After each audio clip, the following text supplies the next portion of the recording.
कि यहाँ पे क्या होता है ना कि अगर आपकी जो नेवी है वो नेवी बेसिकली एक या दो शिप के साथ नहीं बढ़ती थी। यहाँ पे कम से कम एक पूरा बेड़ा होता था।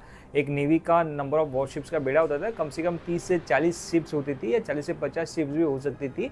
और ये 40 से 50 शिप जो होती थी यानी वॉरशिप जो होती थी वो बेसिकली डिवाइड होती थी 3 ग्रुप के अंदर। इसका जो सबसे पहला वाला ग्रुप था वो था वैनगार्ड ग्रुप, बीच वाला ग्रुप आता है बैटल कोर ग्रुप और लास्ट वाला ग्रुप आता है रेयर ग्रुप। सिमिलर स्ट्रक्चर होता था वो अपोजिट वाले एनिमी नेवी का भी होता था। वहाँ पे भी बिल्कुल उसी प्रकार का ही स्ट्रक्चर होता था, वैनगार्ड, बैटल कोर और लास्ट में रेयर ग्रुप। डिपेंड करता था कि किसके पास कितनी शिप है, उसके हिसाब से शिप्स क्या होती थी, एक लाइन में ट्रैवल करती थी।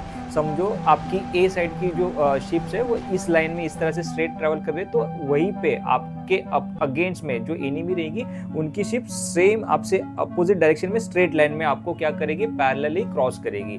सो यहाँ पे क्या होता था कि जो सबसे पहला वैनगार्ड ग्रुप होता था वहां पे सबसे ताकतवर शिप्स हुआ करती थी, यानी जो 3 डेक वाली जो शिप्स हुआ करती थी, 3 बैटरीज वाली, वो शिप्स हुआ करती थी, जहाँ पे मोर देन 80 से 90 या 100 से ज्यादा जो कैनन्स रख सकते थे शिप्स के ऊपर, वो शिप्स वहां पे क्या करते थे, पहले पंक्ति में आते थे। बीच वाले पंक्ति में वो शिप्स आते थे जहाँ पे कैनन की संख्या 50 से लेके 60 के बीच में हो।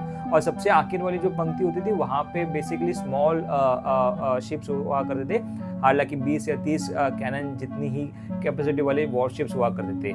सो जब भी इस प्रकार के शिप्स एक लाइन में ट्रैवल करते थे तो सामने से भी लाइन से जब शिप्स आती थी तो जैसे ही वो एक दूसरे को क्रॉस करती थी तो ब्रॉड साइड अटैक होता था। यानी जब शिप्स एक दूसरे के साथ क्रॉस कर रही है तो यहाँ पे सारे जो कैनन्स रहेंगे, इस तरफ की जो कैनन्स रहेंगे ये तो, और सामने वाली जो नेवी आएंगी उसके यहाँ इस साइड के जो कैनन्स रहेंगे तो वो एक दूसरे के ऊपर क्या करते थे, कैनन से फायर करते थे।